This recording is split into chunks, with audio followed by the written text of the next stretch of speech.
Hi there, this is Fixed It. If you haven't seen my unboxing of the 2x2 Rubik's Cube, then there's a link to it at the top right hand side of the screen. This is the 2x2 Rubik's Cube.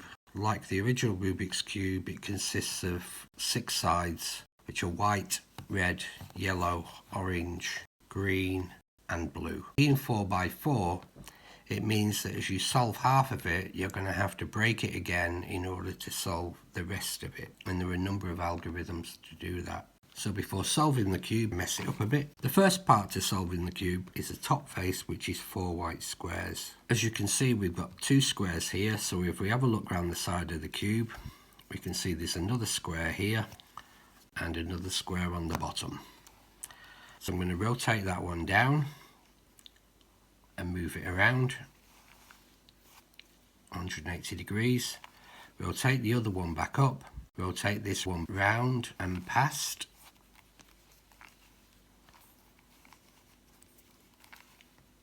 and there we have it. We have our white L shape. The first thing we need to do is to create this white L shape. Once you have the white L, here's a quick tip. If you end up with the next white on the bottom left hand side, then when you perform the following algorithm, you'll only need to do it once.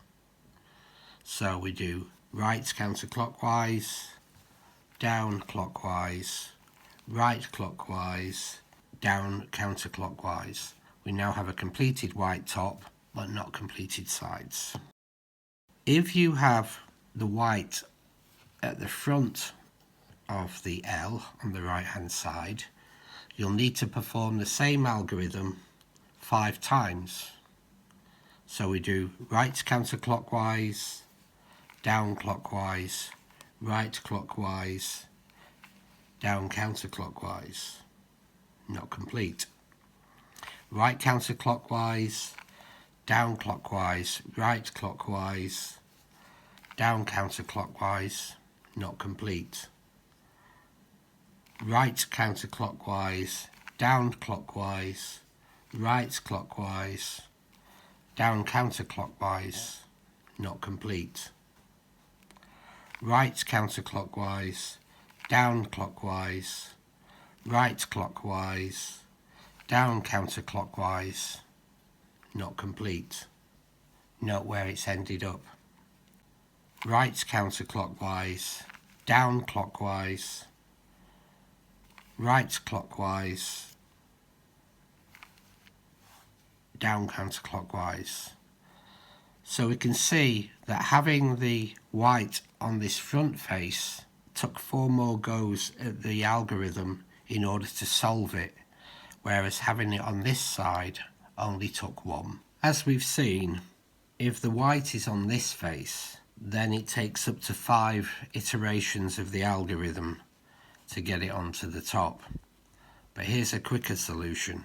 If you rotate the front side of the cube clockwise, rotate down counterclockwise, rotate the front side of the cube counterclockwise, rotate down counterclockwise, it will place that white in the right location for us to do the quick algorithm. And we have the other white, the missing one, on the bottom. What we want to do next is to put that missing white into this corner on the bottom.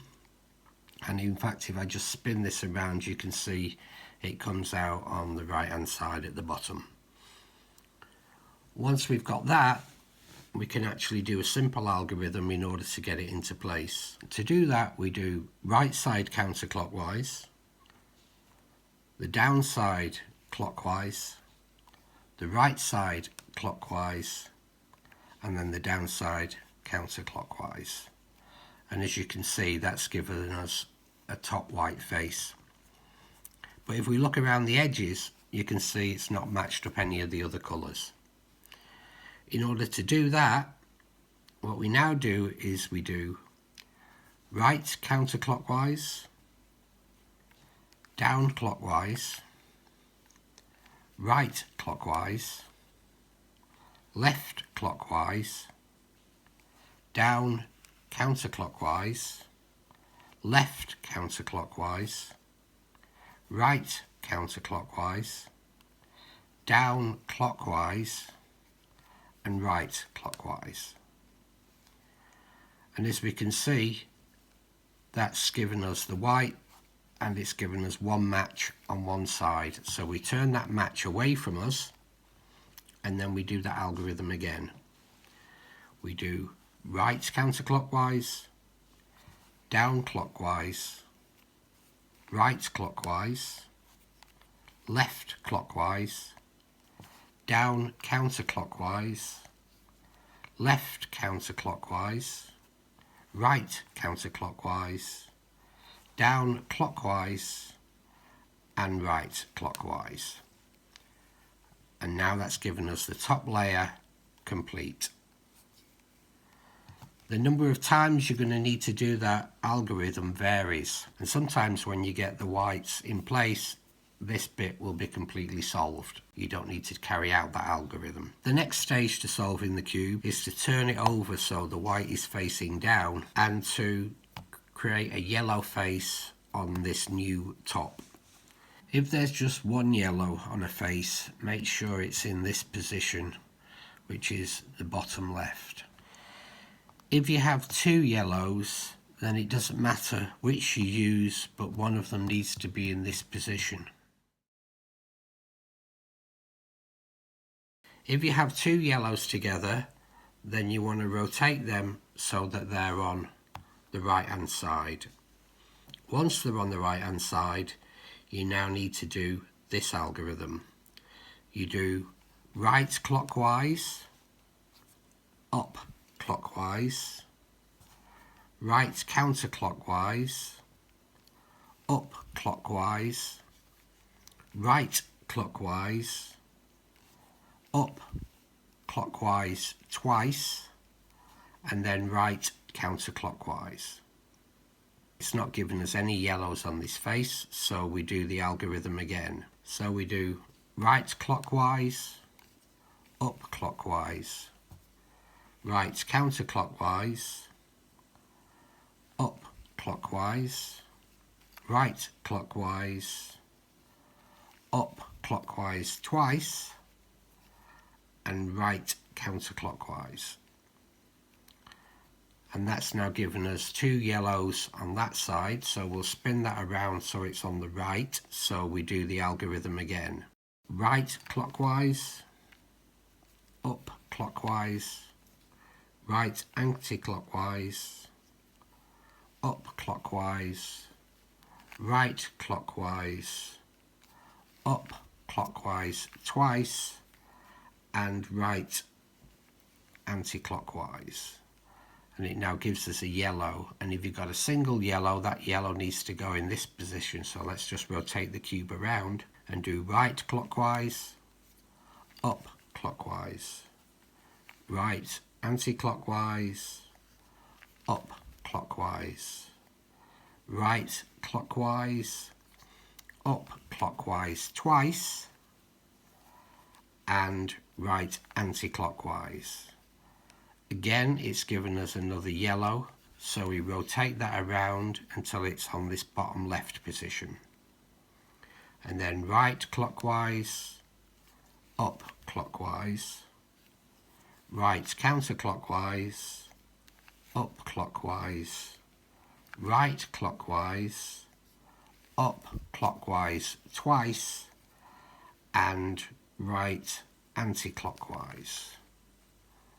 And that's now given us a yellow surface on top, although it hasn't solved the colours around the edges. The number of times you need to do that algorithm is not dependent on anything other than the position of the colours. There are times when you do it just once and you'll get this yellow surface and everything in place. Other times it can take anything from 2 to 6 times. Once we have the white on one side and the yellow on the other, we have a quick look to see if we have any matching colours around the yellow layer, and we don't have any pairs. So we can start anywhere. And now to finish the cube, we do the following algorithm. We do right counterclockwise, front clockwise. Right counterclockwise, back counterclockwise twice. Right clockwise, front counterclockwise, right clockwise, back counterclockwise twice, right clockwise twice, and back counterclockwise twice. And then we check the cube and we can see that we have two oranges together, so we can rotate those so they match with the other oranges and put them away, and the rest of the sides are still to be done. So again, we repeat that algorithm. Right counterclockwise, front clockwise. Right counterclockwise, back counterclockwise twice. Right clockwise, front counterclockwise. Right clockwise, back counterclockwise twice. Right clockwise twice, back counterclockwise twice. And now as we spin the cube, we can see that all the colours match, and we've completed the cube. I hope you liked the video. It's important to say that each of those algorithms may need to be done from one to several times, depending on the positioning of the colours on the face of the cube. And there'll be times when with one move you'll end up with the top done, and with possibly two moves you'll end up with the rest of the cube done. It is quite arbitrary and depending on how messed up the cube is. So there we have it, we've completed the Rubik's Cube 2x2. I've also posted a video on how to do the 3x3 Rubik's Cube, which you can find on the Fixed It YouTube channel. I hope you subscribe to the channel, that you share the video with others, and that you leave a comment and post a like and a thumbs up. Lots of people complain about their kids on their tablets all the time, so why not let them learn how to do the Rubik's Cube and then spend time doing it, showing it to their friends, and then get competitions going between the kids so that they're actually doing something that's mentally challenging and also improving their manual dexterity and hand-eye coordination.